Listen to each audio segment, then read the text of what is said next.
The Garden Party by Katherine Mansfield. And after all, the weather was ideal. They could not have had a more perfect day for a garden party if they had ordered it. Windless, warm, the sky without a cloud. Only the blue was veiled with a haze of light gold, as it is sometimes in early summer.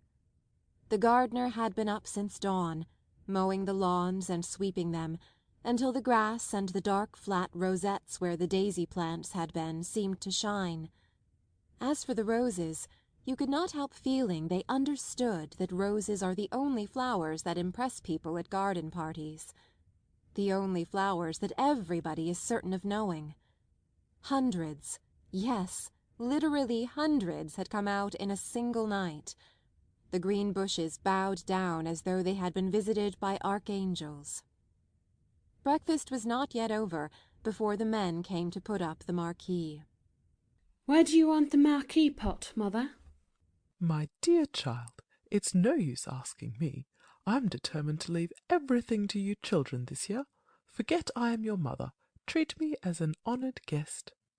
But Meg could not possibly go and supervise the men.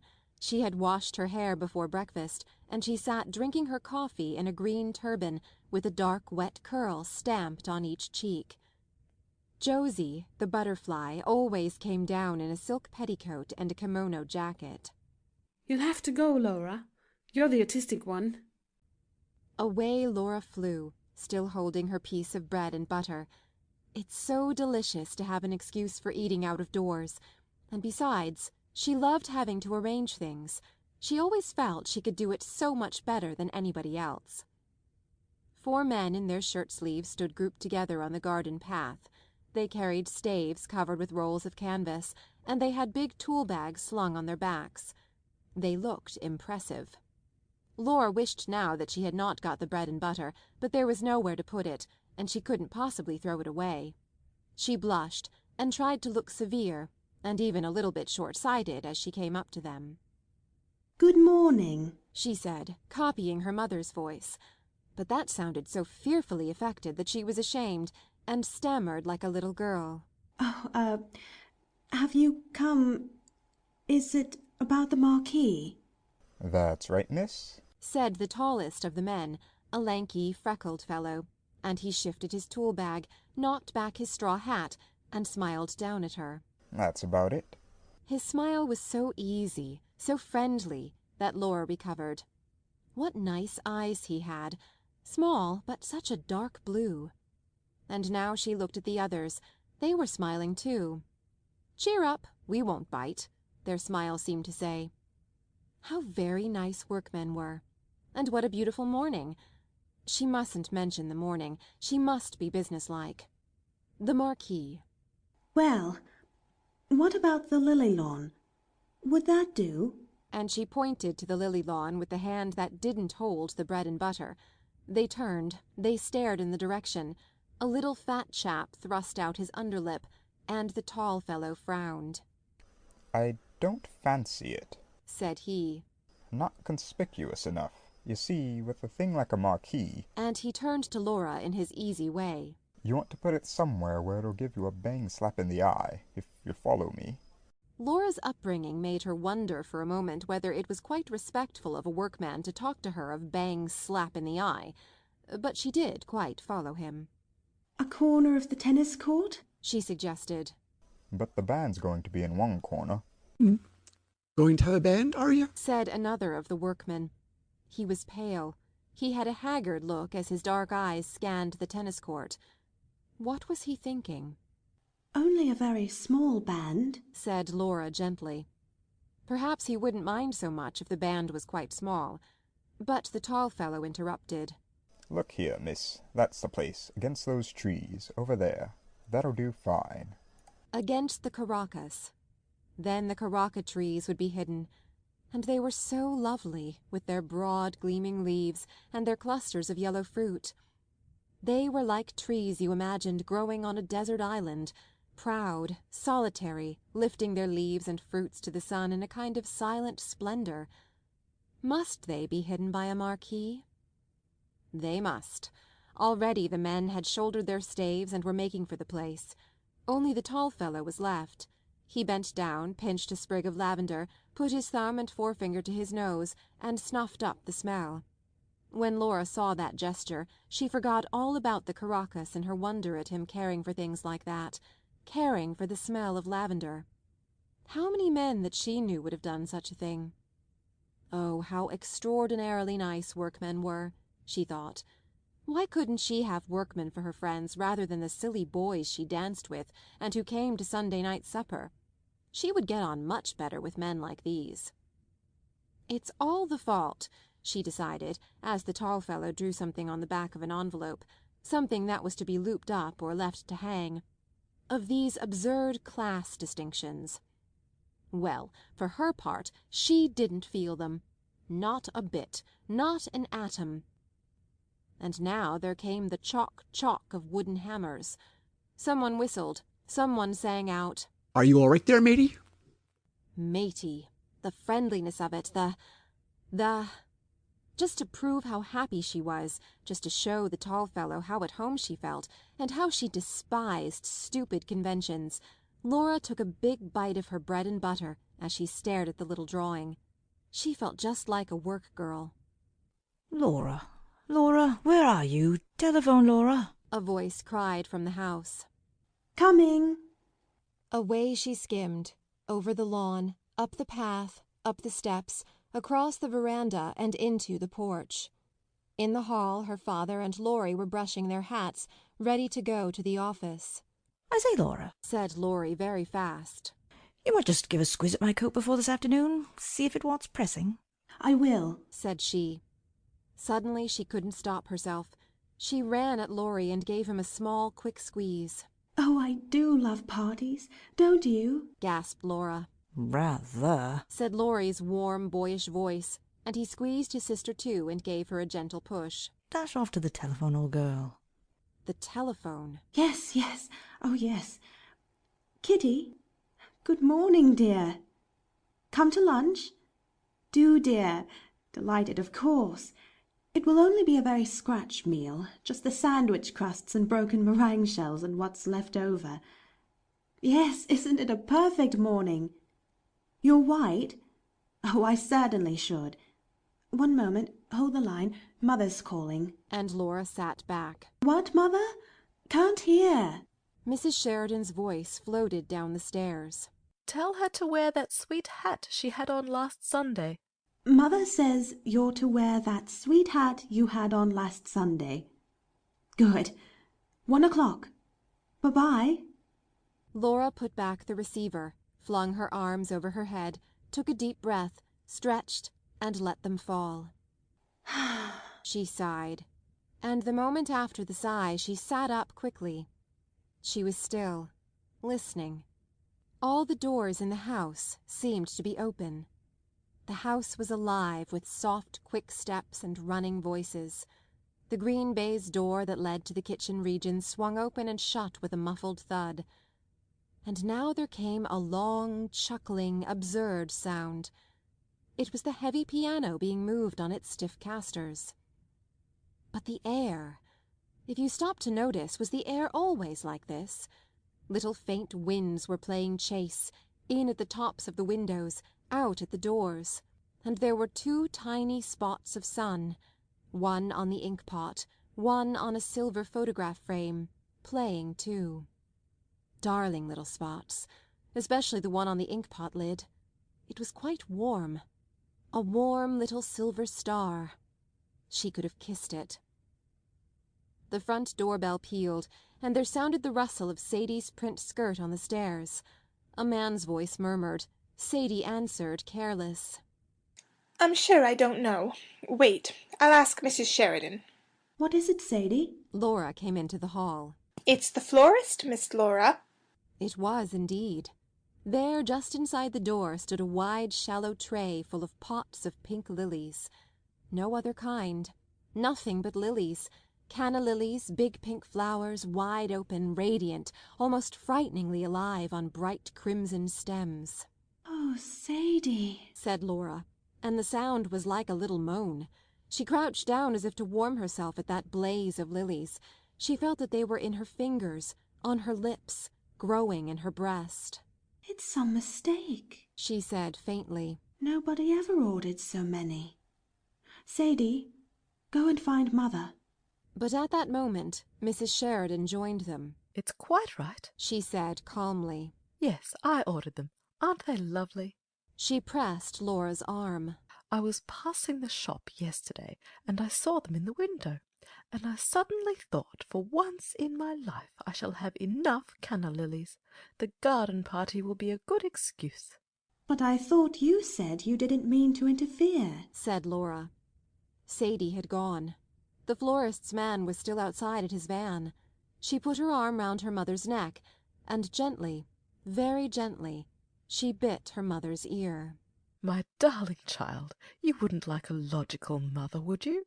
Don't do that. Here's the man. He carried more lilies still, another whole tray. Bank them up just inside the door, on both sides of the porch, please, said Mrs. Sheridan. Don't you agree, Laura? "Oh, I do, Mother." In the drawing-room, Meg, Josie, and good little Hans had at last succeeded in moving the piano. "Now, if we put this Chesterfield against the wall, and move everything out of the room except the chairs, don't you think?" Quite. "Hans, move these tables into the smoking room, and bring a sweeper to take these marks off the carpet. And, one moment, Hans." Josie loved giving orders to the servants, and they loved obeying her. She always made them feel they were taking part in some drama. "Tell Mother and Miss Laura to come here at once." Very good, Miss Josie. She turned to Meg. "I want to hear what the piano sounds like, just in case I'm asked to sing this afternoon. Let's try over 'This Life is Weary.'" Pum, ta-ta-ta, ti-ta. The piano burst out so passionately that Josie's face changed. She clasped her hands. She looked mournfully and enigmatically at her mother and Laura as they came in. "This life is weary, a tear, a sigh, a love that changes. This life is weary, a tear, a sigh, a love that changes, and then goodbye." But at the word goodbye, and although the piano sounded more desperate than ever, her face broke into a brilliant, dreadfully unsympathetic smile. "Aren't I in good voice, Mummy?" She beamed. "This life is weary, hope comes to die, the dream awakening." But now Sadie interrupted them. What is it, Sadie? "If you please, cook says, have you got the flags for the sandwiches?" The flags for the sandwiches, Sadie? Echoed Mrs. Sheridan dreamily, and the children knew by her face that she hadn't got them. Let me see. And she said to Sadie firmly, Tell cook I'll let her have them in 10 minutes. Sadie went. Now, Laura, said her mother quickly, come with me into the smoking room. I've got the names somewhere on the back of an envelope. You'll have to write them out for me. Meg, go upstairs this minute and take that wet thing off your head. Josie, run and finish dressing this instant. Do you hear me, children, or shall I have to tell your father when he comes home tonight? And Josie, pacify cook if you do go into the kitchen, will you? I'm terrified of her this morning. The envelope was found at last behind the dining-room clock, though how it had got there Mrs. Sheridan could not imagine. One of you children must have stolen it out of my bag, because I remember vividly cream cheese and lemon curd. Have you done that? Yes. Egg and... Mrs. Sheridan held the envelope away from her. It looks like mice. It can't be mice, can it? Olive, pet, said Laura, looking over her shoulder. Yes, of course, olive. What a horrible combination it sounds, egg and olive. They were finished at last, and Laura took them off to the kitchen. She found Josie there pacifying the cook, who did not look at all terrifying. "I have never seen such exquisite sandwiches," said Josie's rapturous voice. "How many kinds did you say there were, cook? 15? 15, Miss Josie." Well, cook, I congratulate you." Cook swept up crusts with the long sandwich knife and smiled broadly. "Godber's has come," announced Sadie, issuing out of the pantry. She had seen the man pass the window. That meant the cream puffs had come. Godbers were famous for their cream puffs. Nobody ever thought of making them at home. Bring them in, and put them on the table, my girl, ordered cook. Sadie brought them in and went back to the door. Of course Laura and Josie were far too grown up to really care about such things. All the same, they couldn't help agreeing that the puffs looked very attractive. Very. Cook began arranging them, shaking off the extra icing sugar. Don't they carry one back to all one's parties? Said Laura. I suppose they do, said practical Josie, who never liked to be carried back. They look beautifully light and feathery, I must say. Have one each, my dears, said Cook in her comfortable voice. Your ma won't know. Oh, impossible. Fancy cream puffs so soon after breakfast. The very idea made one shudder. All the same, 2 minutes later Josie and Laura were licking their fingers with that absorbed inward look that only comes from whipped cream. Let's go into the garden, out by the back way, suggested Laura. I want to see how the men are getting on with the marquis. They're such awfully nice men. But the back door was blocked by Cook, Sadie, Godber's man, and Hans. Something had happened. Clucked Cook like an agitated hen. Sadie had her hand clapped to her cheek as though she had toothache. Hans's face was screwed up in the effort to understand. Only Godber's man seemed to be enjoying himself. It was his story. What's the matter? What's happened? There's been a horrible accident, said Cook. A man killed. A man killed?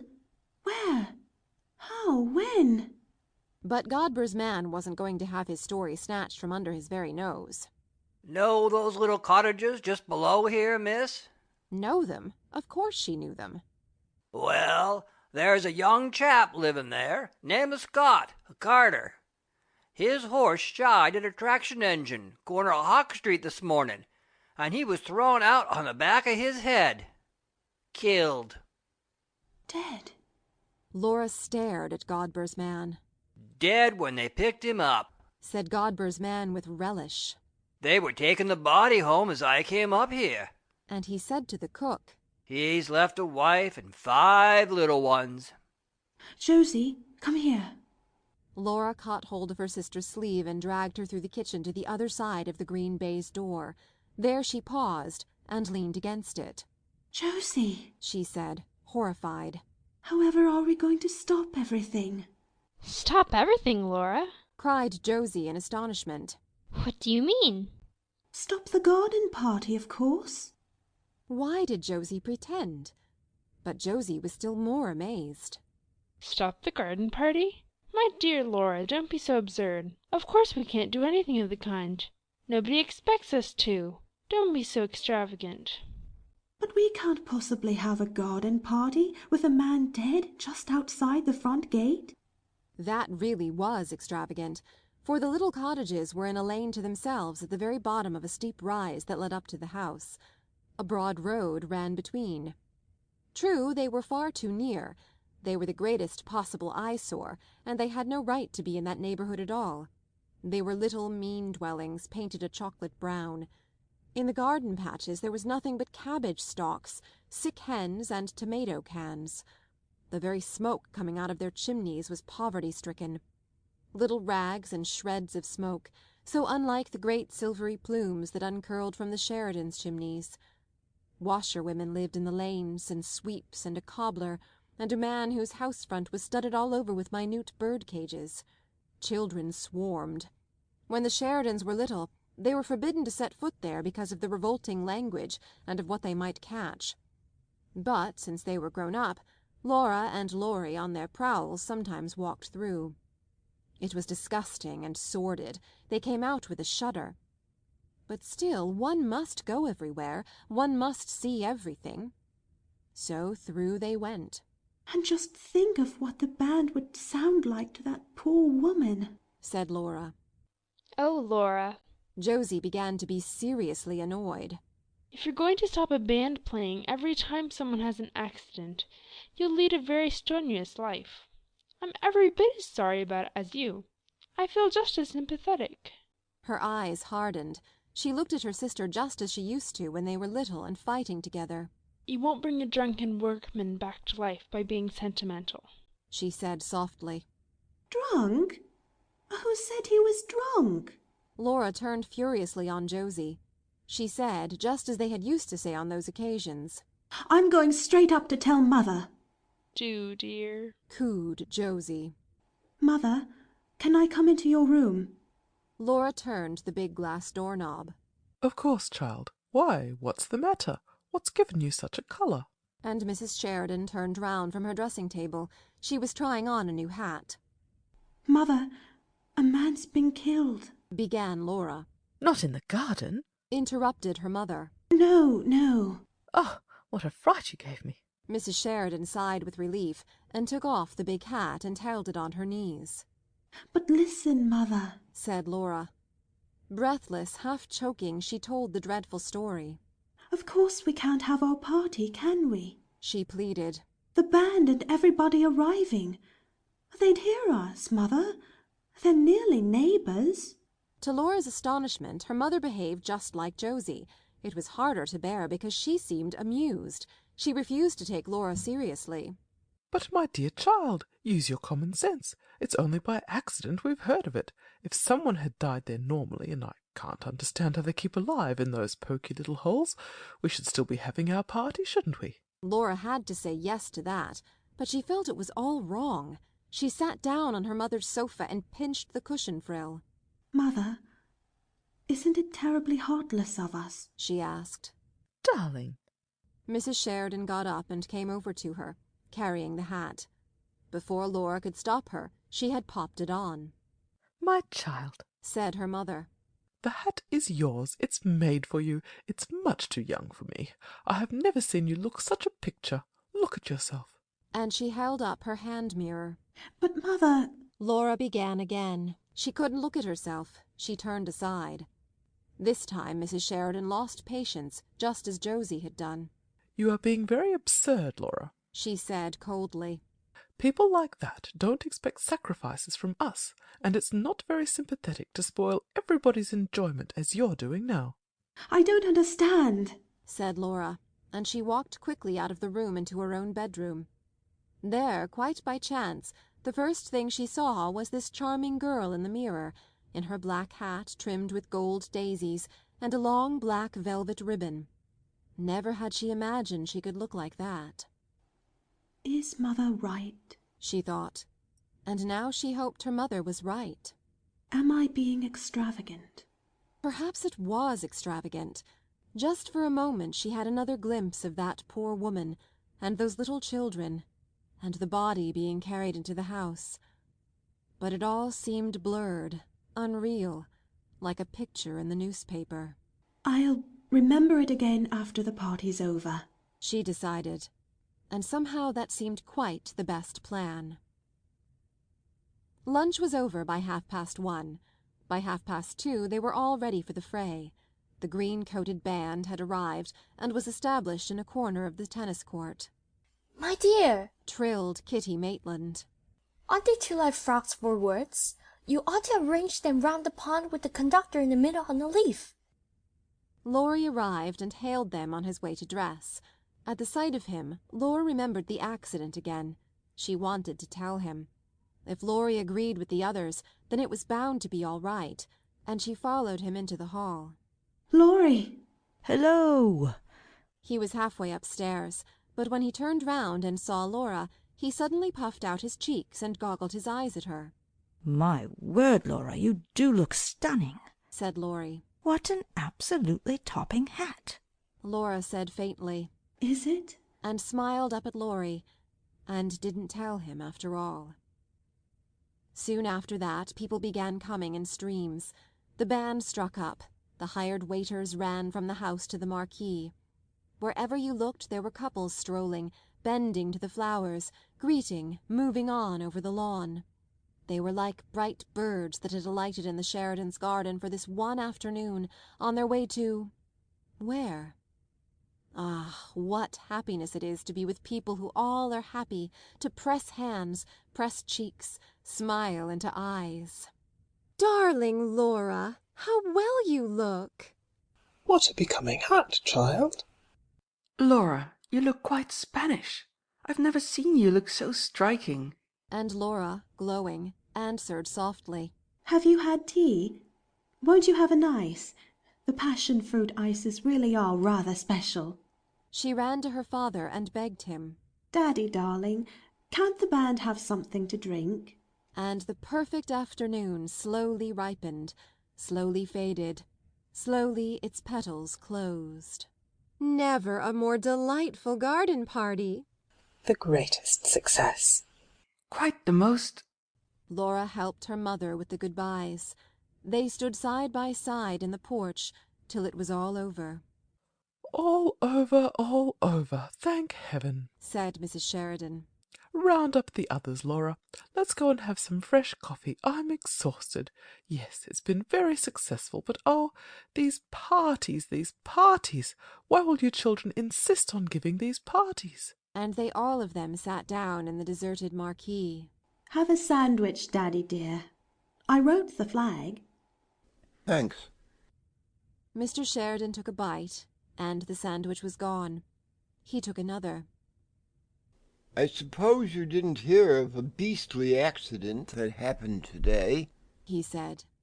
My dear, said Mrs. Sheridan, holding up her hand. We did. It nearly ruined the party. Laura insisted we should put it off. Oh, Mother. Laura didn't want to be teased about it. It was a horrible affair all the same, said Mr. Sheridan. The chap was married, too, lived just below in the lane, and leaves a wife and half a dozen kiddies, so they say. An awkward little silence fell. Mrs. Sheridan fidgeted with her cup. Really, it was very tactless of father. Suddenly she looked up. There on the table were all those sandwiches, cakes, puffs, all uneaten, all going to be wasted. She had one of her brilliant ideas. I know, she said. Let's make up a basket. Let's send that poor creature some of this perfectly good food. At any rate, it will be the greatest treat for the children, don't you agree? And she's sure to have neighbours calling in and so on. What a point to have it already prepared. Laura! She jumped up. Get me the big basket out of the stair cupboard. But, Mother, do you really think it's a good idea? Said Laura. Again, how curious. She seemed to be different from them all. To take scraps from their party. Would the poor woman really like that? Of course. What's the matter with you today? An hour or two ago you were insisting on us being sympathetic, and now... Oh, well. Laura ran for the basket. It was filled. It was heaped by her mother. Take it yourself, darling, said she. Run down just as you are. Oh, no, wait. Take the arum lilies, too. People of that class are so impressed by arum lilies. The scent will ruin her lace frock, said practical Josie. So they would, just in time. Only the basket, then. And Laura. Her mother followed her out of the marquee. Don't on any account. What, Mother? No. Better not put such ideas into the child's head. Nothing. Run along. It was just growing dusky as Laura shut their garden gates. A big dog ran by like a shadow. The road gleamed white, and down below in the hollow the little cottages were in deep shade. How quiet it seemed after the afternoon. Here she was going down the hill to somewhere where a man lay dead, and she couldn't realize it. Why couldn't she? She stopped a minute. And it seemed to her that kisses, voices, tinkling spoons, laughter, the smell of crushed grass were somehow inside her. She had no room for anything else. How strange.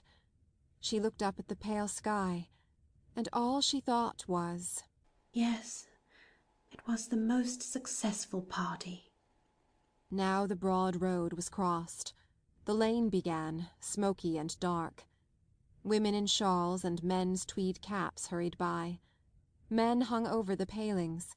The children played in the doorways. A low hum came from the mean little cottages. In some of them there was a flicker of light, and a shadow, crab-like, moved across the window. Laura bent her head and hurried on. She wished now she had put on a coat. How her frock shone! And the big hat with the velvet streamer. If only it was another hat. Were the people looking at her? They must be. It was a mistake to have come. She knew all along it was a mistake. Should she go back even now? No. Too late. This was the house. It must be. A dark knot of people stood outside. Beside the gate an old woman with a crutch sat in a chair, watching. She had her feet on a newspaper. The voices stopped as Laura drew near. The group parted. It was as though she was expected, as though they had known she was coming here. Laura was terribly nervous. Tossing the velvet ribbon over her shoulder, she said to a woman standing by, "Is this Mrs. Scott's house?" And the woman, smiling queerly, said, "It is, my lass." Oh, to be away from this.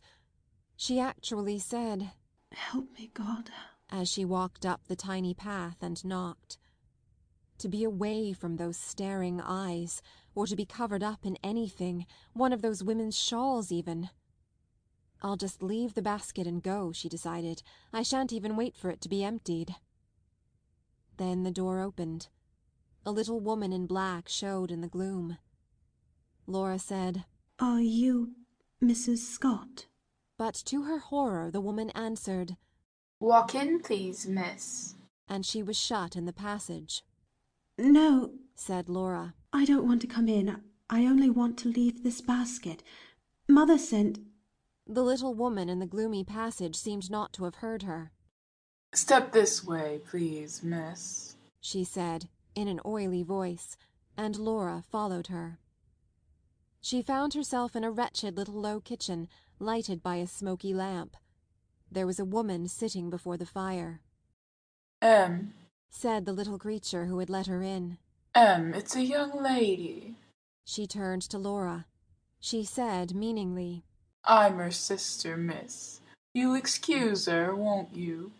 "Oh, but of course," said Laura. Please don't disturb her. I only want to leave." But at that moment, the woman at the fire turned round. Her face, puffed up, red, with swollen eyes and swollen lips, looked terrible. She seemed as though she couldn't understand why Laura was there. What did it mean? Why was this stranger standing in the kitchen with a basket? What was it all about? And the poor face puckered up again. "All right, my dear," said the other. "I'll thank the young lady." And again she began, "You'll excuse her, miss, I'm sure." And her face, swollen too, tried an oily smile. Laura only wanted to get out, to get away. She was back in the passage. The door opened. She walked straight through into the bedroom, where the dead man was lying. "You'd like a look at him, wouldn't you?" said M's sister, and she brushed past Laura over to the bed. "Don't be afraid, my lass." And now her voice sounded fond and sly, and fondly she drew down the sheet. "He looks a picture. There's nothing to show. Come along, my dear." Laura came. There lay a young man, fast asleep, sleeping so soundly, so deeply, that he was far, far away from them both. Oh, so remote, so peaceful. He was dreaming. Never wake him up again. His head was sunk in the pillow. His eyes were closed. They were blind under the closed eyelids. He was given up to his dream. What did garden parties and baskets and lace frocks matter to him? He was far from all those things. He was wonderful, beautiful. While they were laughing and while the band was playing, this marvel had come to the lane. Happy, happy. All is well, said that sleeping face. This is just as it should be. I am content. But all the same you had to cry, and she couldn't go out of the room without saying something to him. Laura gave a loud, childish sob. "Forgive my hat," she said. And this time she didn't wait for M's sister. She found her way out of the door, down the path, past all those dark people. At the corner of the lane she met Laurie. He stepped out of the shadow. Is that you, Laura? Yes. Mother was getting anxious. Was it all right? Yes, quite. Oh, Laurie. She took his arm. She pressed up against him. I say, you're not crying, are you? Asked her brother. Laura shook her head. She was. Laurie put his arm round her shoulder. Don't cry, he said in his warm, loving voice. Was it awful? No, sobbed Laura. It was simply marvelous. But Laurie... She stopped. She looked at her brother. Isn't life... she stammered. Isn't life... But what life was, she couldn't explain. No matter. He quite understood. Isn't it, darling? Said Laurie. End of The Garden Party by Katherine Mansfield.